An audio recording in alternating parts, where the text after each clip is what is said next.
Should let you all know that I did get Victor Cabo's photos taken care of here. I got them offloaded and I got some data pulled. And I just want to see if he's on here because I'd probably imagine he would want to see this while I'm bringing up these charts. So I'm probably going to wait for him and see if he shows up towards the end of the weathercast. So let's go ahead and start things off and look at the 500 millibar chart. The big trough we had over the central U.S. has slowly moved to the east. So we see it over the Midwest. That cold core low sitting right there over Indiana. The polar front jet now starting to come straight out of the north in the Great Plains here. Further south, it comes over Birmingham, now towards Virginia, and then exits around Boston there. However, while the jet is starting to make its exit out east, it is starting to also come on shore out on the west. So our next system is already making landfall, and we're going to see that here in the next few days. Here's the satellite imagery showing that system out in the northeast. You can see a little bit of that rotation.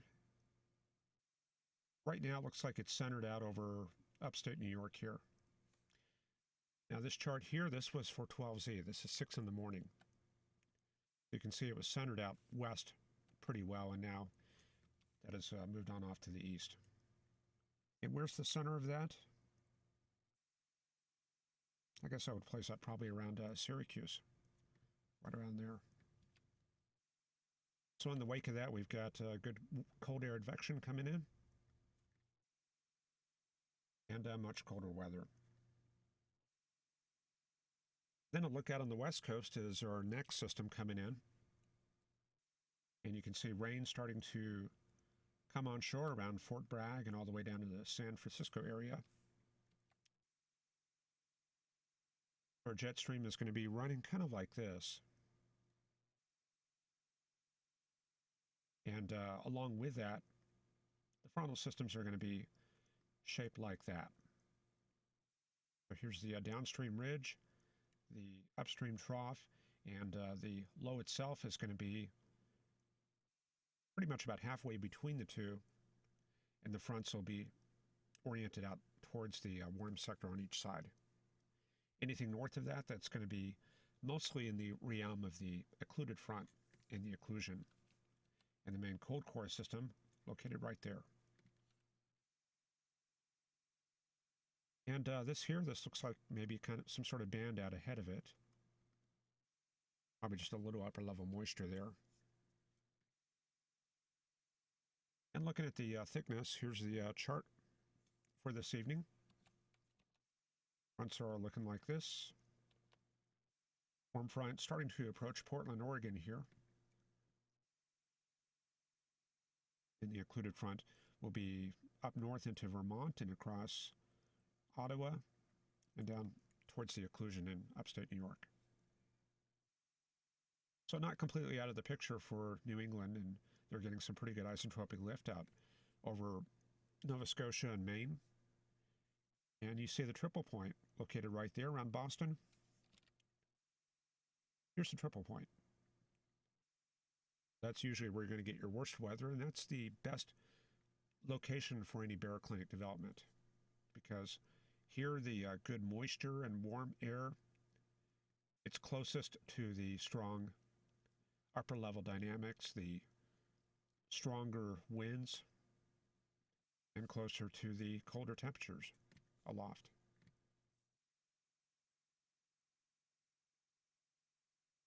Also, we see the system coming on into the west coast right here.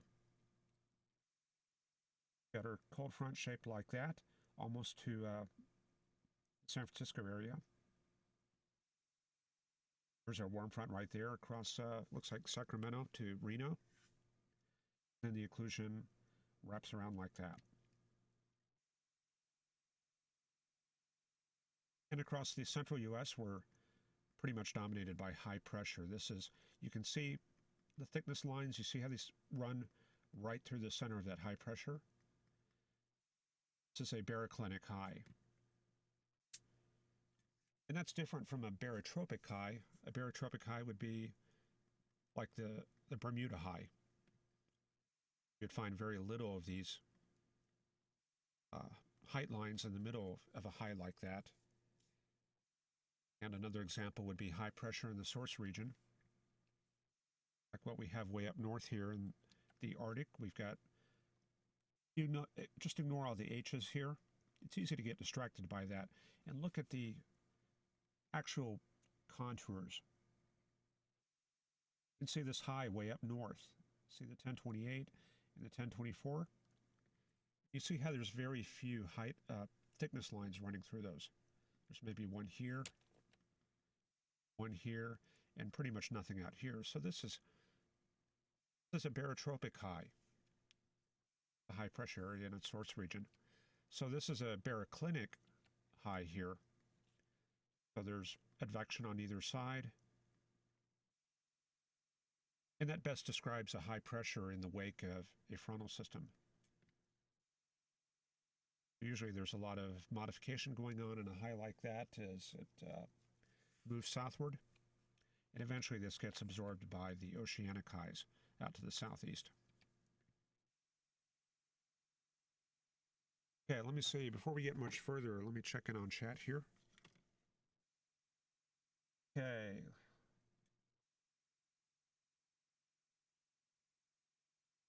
Seems like their chat interface is changing a little bit. I have to drop my cursor in the chat box and then move the mouse. Seems like they're constantly changing stuff on YouTube. Carl Berghoff is here, and Andrew Fun with Tech is here, and Mark just had a thunderstorm in New Hampshire. I guess we'll probably have to zoom in on that area. But New Hampshire, it's pretty close to that triple point that I showed you earlier. That's a good area to get thunderstorm and all kinds of inclement weather. Suim is up in Indiana. Windy there, that cold air advection in the wake of the system. Justin Polium and Brian Harp are here. Windy 25 to 30 mile an hour winds where Carl is in Wisconsin. Brian Toomey's got Greg Kerner. Suim says the audio is low. Yeah, thanks. Let me check that out. Some recording devices here, and sometimes these settings get kind of messed up. Close. No, that looks good. Check my mixer here. Well, it looks, I think we're okay here. I'll just bring it up a touch here, just in case. Victor Cabot made it in. I'm going to show his material there towards the end. Brett Dean, stormy today in southern New Jersey, 51. Probably starting to get the cold air advection in the wake of the system. Kevin McKinney is here, and Derek Ketcherside. Mick also says it's a bit quiet. I'll have to... So I'm getting a couple people saying the audio is low. Okay, hang on.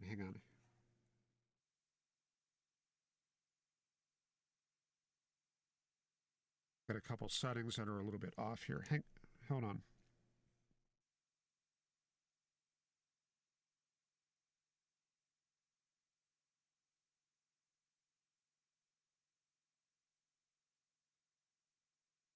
Okay, I went ahead and made some changes on the audio board. Let me know if it's a little louder. Okay, I'm going to go ahead and read through some more of these messages. Hopefully I got that fixed here. Ryan Toomey is here. Actually, I saw him there earlier. Ancient Astronaut and snowing and raining at the same time from Panda Lover there in Michigan. Ryan says flights canceled in southern Florida with airlines reporting in. Big impact on transportation there. Carl Berghoff watching our weekend storm, quite a bit of model divergence. surface low position. Okay, everybody checking in and mentioning the audio is better. Okay. All right, very good. Sounds good. Let me get my windows back where they need to be. And we'll press on. And let's go back and look at that map right here. I know some of you are scattered in different areas between the Barraclinic High out in the plains. As you saw here in Texas, we're in the middle of this ridge, the surface ridge. So we're pretty much directly in the middle of this high pressure area. In others of you, New Jersey and Indiana, you're in this cold air advection between the surface system and the high. So with that in mind, let's check out some of the SQTs. So where we're at here, the closest sounding is going to be Fort Worth.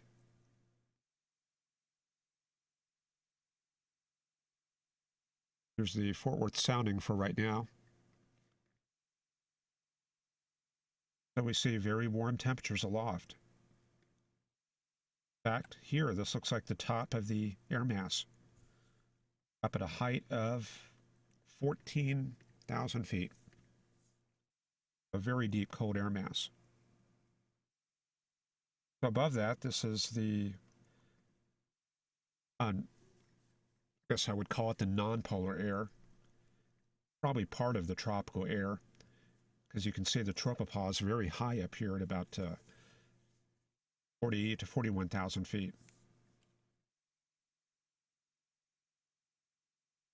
So down under it, you can see that if we extend the temperature profile down to the surface, we hit the surface at about 17 Celsius. That's about 63 Fahrenheit. So this shows that this definitely is a very cool air mass, and we see winds out of the north here. So what do we have further out east? Let's look at Wilmington, Ohio. So here we see the tropopause a lot lower. So here it's possible that the cold air is extended all the way up to the tropopause. And we see that at the bottom of this profile, temperatures are about 10 Celsius, which is 50. Then continuing all the way to the coast, we'll go to Wallops Island, which is right around Delaware. I think it's right across the border there in Virginia. But here we see very strong winds aloft out of the southwest. Tropopause is a little bit high there.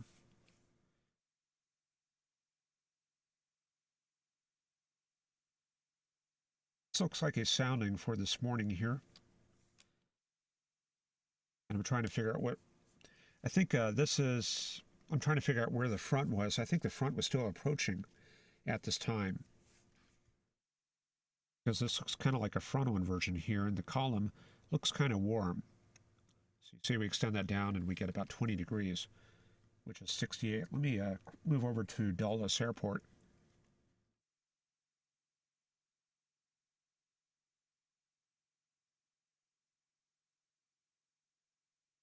See if I can find the evening soundings here.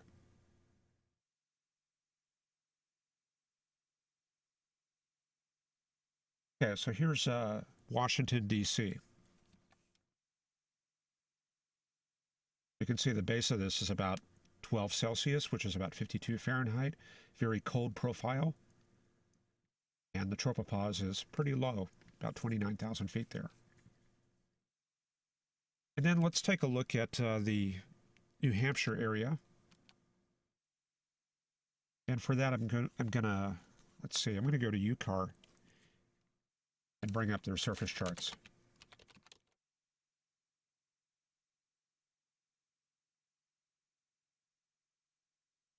So there's the picture of conditions across New England in the Northeast. We can see that we've got low pressure all through this area here. Trying to take a guess where the center of the low is. I think it is probably there in the Boston area near that triple point. I think back behind it, we've probably got the cold front like that, and then the warm front like that, based on what we saw in that thickness chart. So we can see winds are kind of strong in this area, and some pretty heavy rain coming down. See that those 4 dots right there? That's going to be a symbol for heavy rain. And then back here, this is going to be more or less the occlusion.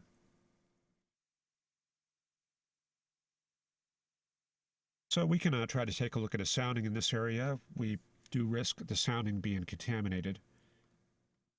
Let's see what we can come up with here. I'm going to pull up Gray, Minnesota, or Gray, Maine.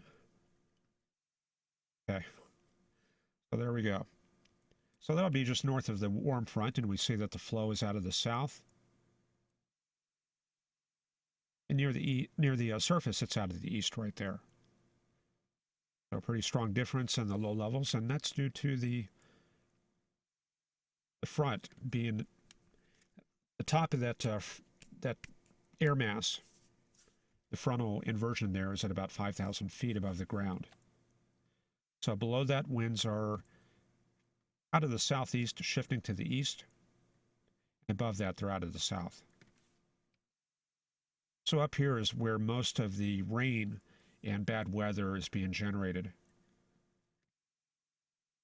And then depending on your temperatures and the low levels, it's possible to get freezing rain and sleet out of this. In this case, it looks like the column is primarily above freezing. Well, that came pretty close to causing some bad weather in that part of the country. We had that cold air, sub-freezing air there, and a little bit deeper, then we could have major problems with a system like this. It does make me wonder what's going on across the border up around Montreal and Ottawa. I'm going to take a quick look there. This is Maniwaki. I don't know where that is. I think it's just north of New York there. But here, see, this is the 0 line. And this sounding does show some potential for problems there. See kind of a cold column here.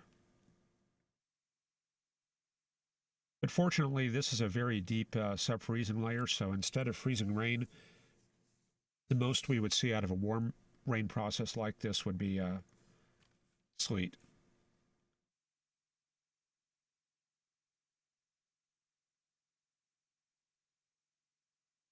See here, I'm going to see if I can find the surface chart. What did I do with that? There it is. Okay. So let's see what is actually going on up there. Mostly rain, and it appears it is above freezing in most places.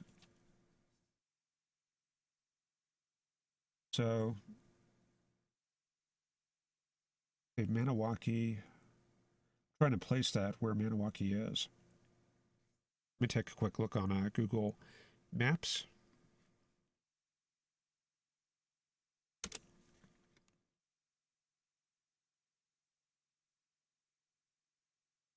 Okay.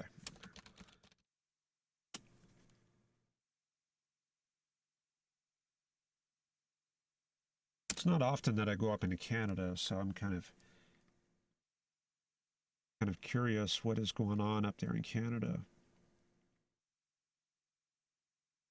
Okay, so this is pretty far north. It's north of Ottawa and northwest of Montreal right there. So that's going to be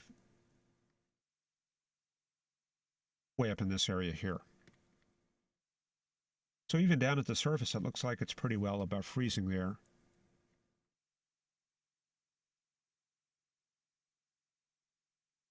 It looks like kind of a very shallow above freezing layer right there, and then very cold above that. So that kind of column there looks like it's going to support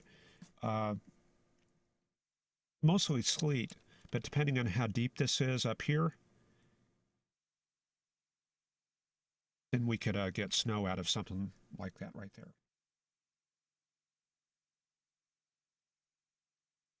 Okay, we haven't taken a look at the hemispheric weather in quite a while. This is the 200 millibar isobars, or isotax, which is wind speed, and the heights. Okay, so for right now, this is the setup that we have, and you can see the subtropical jet is definitely out there in Mexico, but it's very far to the south.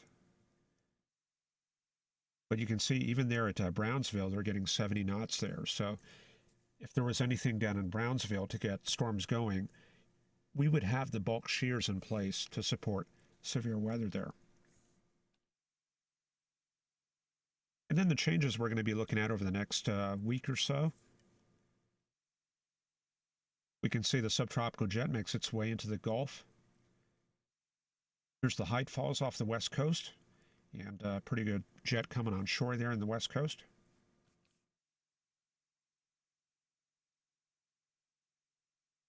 And if you take a look down here, you can kind of see where this is, what time that's for.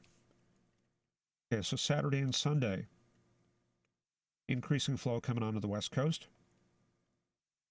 There's Monday and Tuesday, strong southern stream getting established there in the south.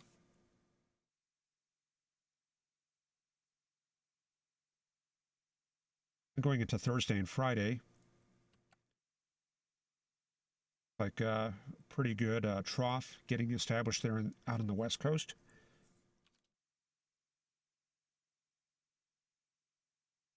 And here it looks like the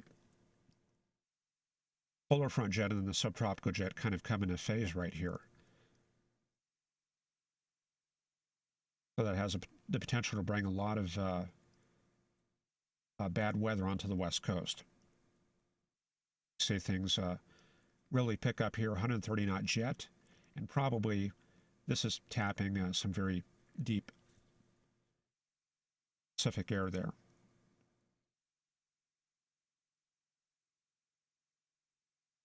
Okay, then we get to the end of the run at that point. Now we'll take a closer look at things in the U.S. And this is showing the outgoing system out west.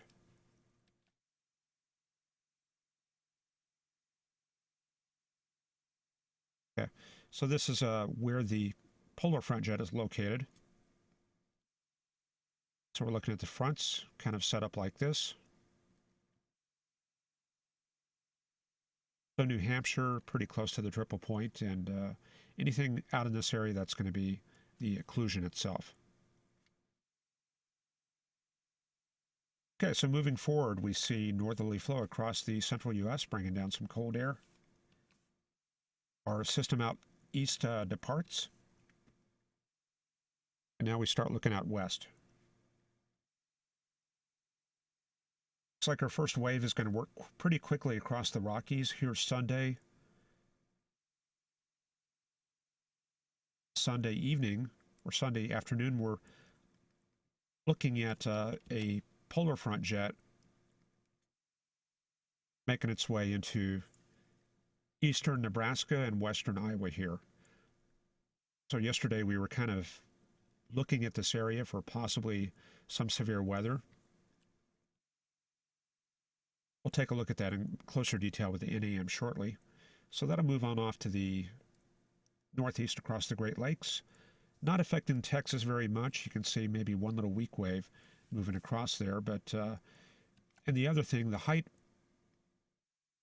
falls. Take a look at this 576 line. First, we start out with a ridge. The 576 is over the Oklahoma Panhandle. And it kind of moves south to the Dallas-Fort Worth area as the trough rolls in. It kind of hangs there in place and doesn't really go anywhere. So this kind of tells me that there's probably not too much of an upper level impact. Upper level system going mainly to the north there. Next system seems to show up around midweek. Around Wednesday, we see one wave there, another one further to the south. Here we get a little bit of a effect, probably. as that wave passes through. Overall, the ridge kind of stays in place. One little weak system moving through. That's kind of interesting. Little mesoscale low. And this is probably indicative of maybe some convection. I don't know why I drew a tropical cyclone symbol, but that is probably, I mean, it's certainly a low, but I think that is maybe coming from a convective complex there. So we may have to see if anything is being picked up here by the models as far as a thunderstorm area. But we would call that a mesoscale convective vortex. Okay, so then the next major system around the 15th, this looks to be going pretty far to the north. Affecting mostly the northern plains, and then we get a couple waves moving across the southwest and the southern plains. It looks pretty quiet down in Texas.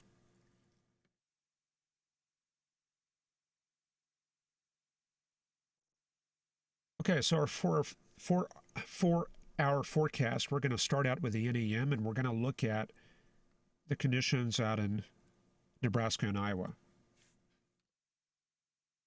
So to start out with, early in the period, we're underneath this high pressure area, and we have northerly flow.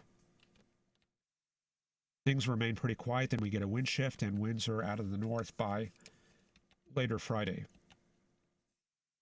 You can see we're starting to bring up some moisture here. 40s are starting to come up into Nebraska and the Dakotas. And then moisture really surges northward on Saturday. There's one little outgoing system to the north.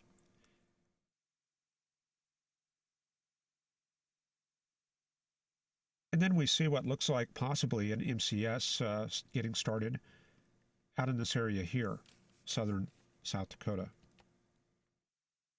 And that appears to start up right there Saturday night. Saturday evenings, Saturday night. So probably something firing off right there.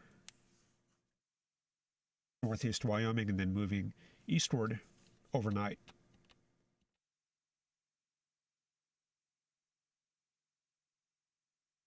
Then the main low comes up from the southwest, and this is going to be around Saturday evening or Sunday evening. Low is right there, and you can see the deeper moisture making its way northward here. These are 60s dew points.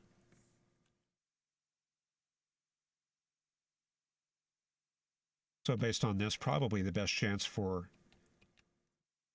thunderstorms would be either southeast Nebraska or up here in western Iowa right there. Of course, it depends on how that interacts with that MCS further to the north. Let me back this up because that's kind of interesting there. I'm trying to see how that gets started exactly.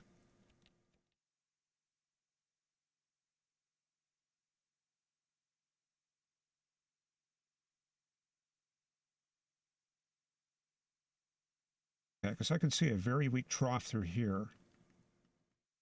See weak northerly winds, and dew points here are right around 30, so that's very dry air. But something definitely gets started here according to the NEM forecast here. You can see that little meso high in place right there. It looks like some very strong upper level forcing kicking that off, and we can take a look at the environment using the skew-T function here. I'm going to go just south of this.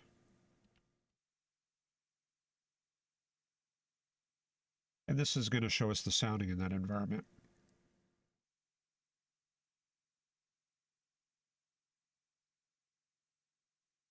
What we see here is some very steep lapse rates and some mid-level moisture here.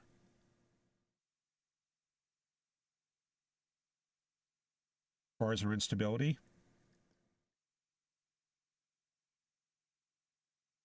looking at the Cape values, and they're pretty low.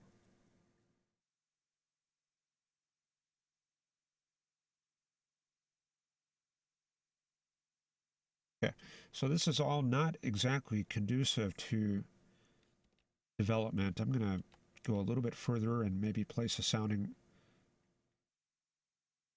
right here.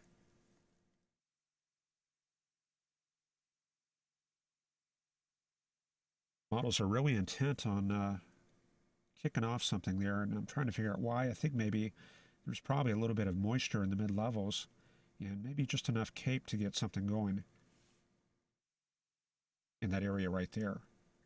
And if something does get going, you've got a lot of dry air here below it, so you would generate quite a cold pool with something like that. And if you do get anything going, look at those winds. Look at that photograph. You've got very good winds out of the southeast feeding into that, so that would be your inflow into that storm. So you see that right there. So whatever it is mostly in the mid-levels.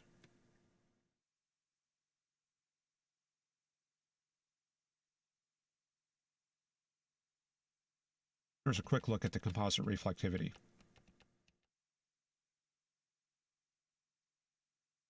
Shows that area of that precip developing there. And this is Saturday night at 10 p.m. There's 1 a.m., 4 a.m., and then 7 in the morning. Looks like it kind of stratifies and moves to the north. And that's kind of out of the picture. And then most of the deeper moisture and warmer air is going to be well to the south. So whatever happens here, this is going to be kind of a separate system. And this is what it kicks off. It only shows like one little cell going up north of Omaha. This is Sunday at 7 p.m. and this is 9 or 10 p.m. So it's not kicking off very much down in that area. But of course, we'll keep an eye on that. Okay, let me take a quick look at the chat and catch up with you guys. In fact, before I start reading stuff, I'll just give you that so you have something to look at.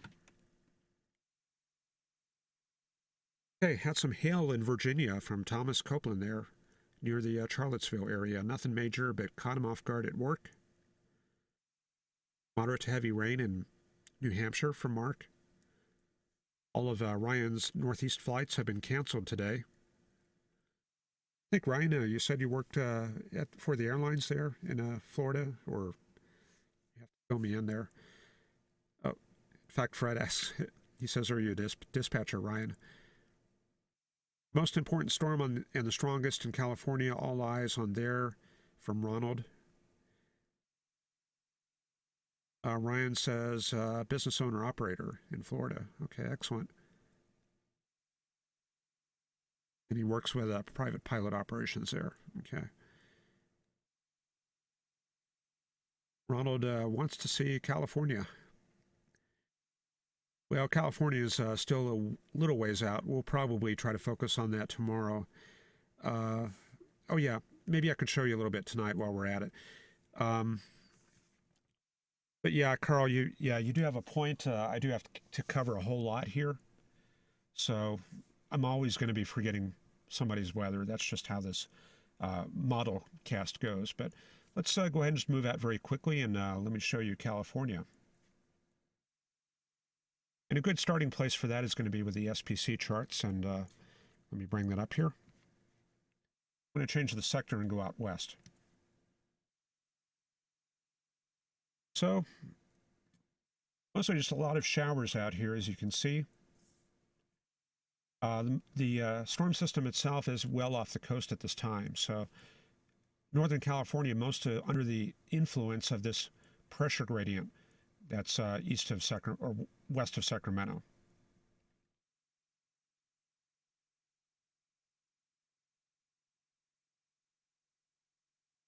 And let me bring up one of my other charts. I'm going to bring up a U card here. Go out west. Bring up the Las Vegas sector right there, and you can see the warmer air in California right there. Lots of mid-70s, upper 70s in that area. So this is all tropical air. And then a lot cooler as you go north into California there. So this kind of delineates where the warm front is. It's going to be probably somewhere in this area here. And I don't have a lot of time consistency here to go off of, but just looking at this very briefly, I think this is probably where your warm air mass is, and then cooler up to the north. Let me grab a couple soundings here and take a look.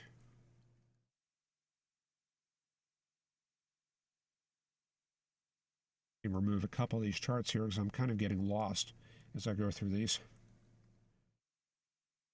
Okay.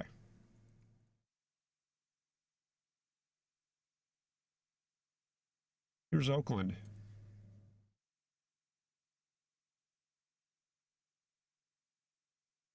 Okay, Oakland showing a lot of dry air near the surface here. So this is the lowest 5,000 in the lowest 5.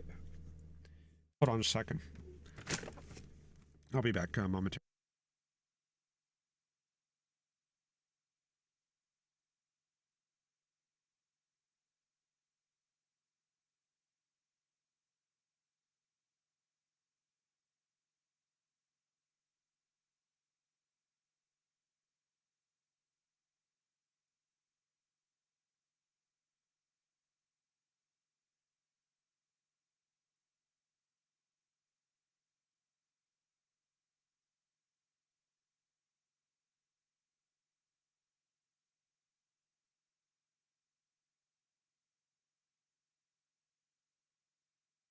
Okay, sorry about that. I had dinner dropped off here. I had to go to the door real quick. Anyway, you can see the mid-level moisture here in Northern California. Again, this is the Oakland sounding we're looking at. So most of our precip in that area is being generated at these levels right here. And then the general pattern we're going to see in that area this evening. Let me bring up the NAM forecast for that area.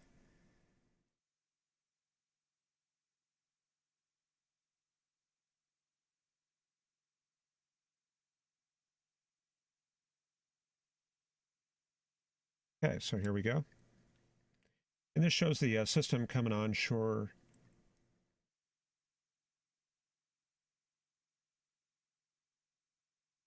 And there we go. So it's bringing in a couple bands here overnight. This is going to be about 6 to 7 p.m. coming through San Francisco here. And then it's going to be working its way onshore. And you see the thickness gradients here up north, 540 line up to the north here. So this is the cold front coming onshore here. I'm placing it like that tomorrow morning, about 4 in the morning there, and that works its way eastward gradually during the day. And then it becomes more, air mass becomes a little bit drier and cooler. And then you see the main cold core system coming in a little bit later. We're pretty zoomed in here, so yeah, it looks like things finally shut down by Saturday or Sunday, but we'll take another look at this tomorrow. Now, I did have Victor Cabo's photos. Let me bring that up real quick, and we're going to start out with satellite data. Okay, so we're going to go back to March 28th here and take a look at the pattern across West Texas. And you remember that this was a big storm day here on the plains.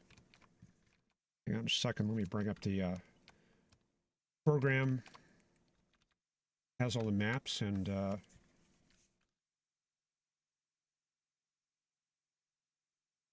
we go.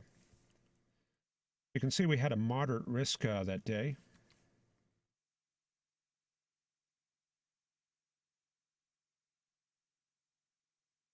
There we go, and that was centered on northwest Texas, but we're going to be looking at this area right here.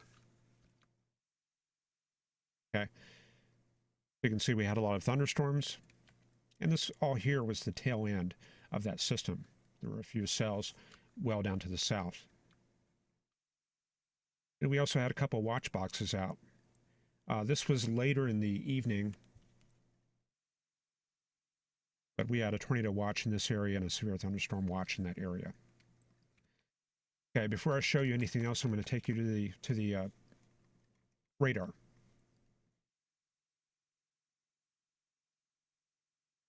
Okay, and this is what was going on in that part of Texas. We're looking at the area between I-20 and I-10. Okay, so there's a few storms in the Abilene area. One of them had a tornado warning. And we had some more multicellular storms out west of San Angelo here. One of them had a severe thunderstorm warning. Then we see one little cell looks kind of weak, trying to get going. And this is west of San Angelo, or I'm sorry, west of Del Rio, across the river just barely into Mexico. Okay, then along comes Victor Cabot. He's coming in on a flight from Dallas and coming in like that way. Okay, so what would you see out the window looking at some of this activity? What we got here. This was taken about 5 p.m. by Victor there, and this is looking west-northwest from the San Saba, Llano area of Texas. You can see a little tower out there to the west-northwest. And one thing that you notice is that it's very cloudy down here. A lot of stratus and stratocure. This is what it looks like from 36,000 feet there. And you can see some of the anvils, but they look a little bit glaciated here. So that's a little bit of an indicator of the anvils being kind of weak. The stronger convection is right here. And this is really what you have to evaluate when you're trying to assess these storms.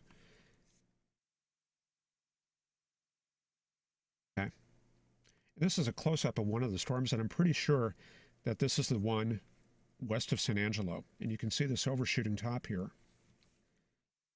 So what did that look like on the on the radar? There's that storm right there.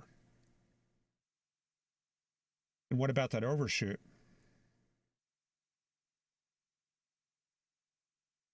Well, if we go way up to the upper levels of the storm, this is up at about, let's see, how high is this? Yeah, this is up at about 32,000 feet. Okay, so when we run this, see that upper part of the storm kind of moving from one area to another, and this is the anvil here. What if we go a little bit higher, up to 7.9? Okay, we start out with nothing. See nothing right there, nothing there, and then suddenly we get this return here, and this is up at about 40 to 41,000 feet.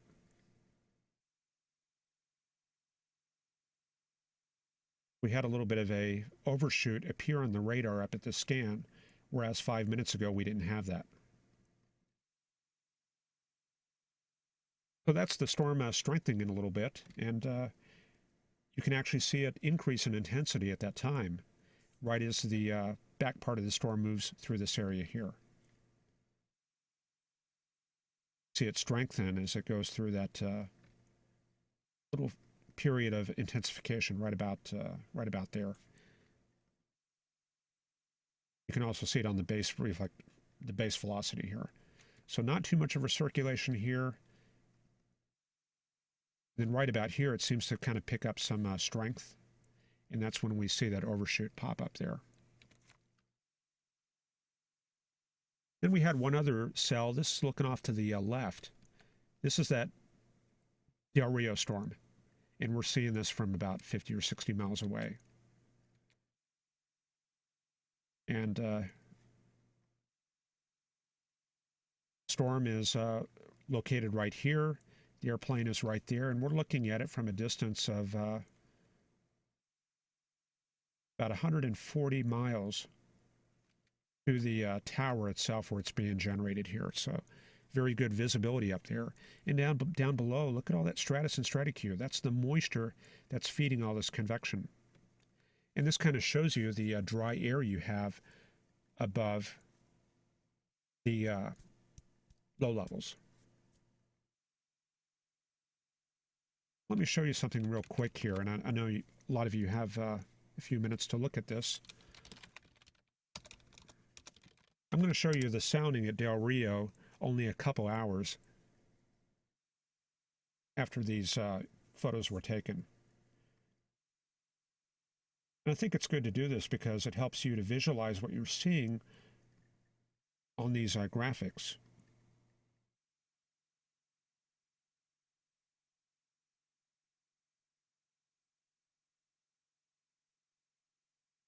Okay, I'm bringing up the soundings real quick. I'm going to go to Fort Worth. I'm going to go to Del Rio here.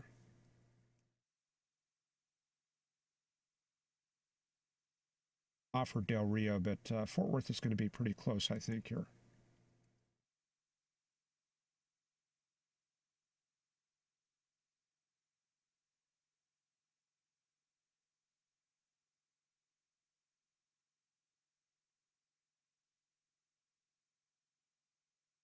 Okay, give me just a second here. I'm trying to get these graphics to come up. There we go. Okay, so this is going to be pretty representative of the air mass that you're looking at here. So this is the Fort Worth sounding. So we've got a very deep moist layer up to about 10,000 feet, and above that it's pretty dry. And 36,000 feet is right here. So from here up, this is what we call the elevated mixed layer. It's very warm air coming from the plateau regions out behind the dry line. And that's what we're seeing here when we are looking at the air around the airplane. And down below, this is that stratus and stratocube down below 5,000 or 6,000 feet. Anyway, I thank Victor for supplying that very cool graphics. And yeah, underneath there you can kind of see maybe some of the mammatus under there, way off in the distance there. But this later intensified, and I think a couple hours later they were starting to issue severe thunderstorm warnings on that. Okay, I think that's about all I got for tonight. I've got some food here that I'm about to eat, and I'll just check out the comments here real quick. What website that Northern Hemispheric model is from? That's going to be from not Pivotal Weather on that one. It's called well, wouldn't you know it, I cleared it off, but I can bring it up again. It's called Meteostar. So I think you can get there. You can get there by typing wxweb.meteostar.com. Yeah, and from there you just go to your forecast and go to models. And then you can choose your model if you want to look at the GFS for North America. That'll bring up those charts we were looking at for the hemispheric stuff. Okay.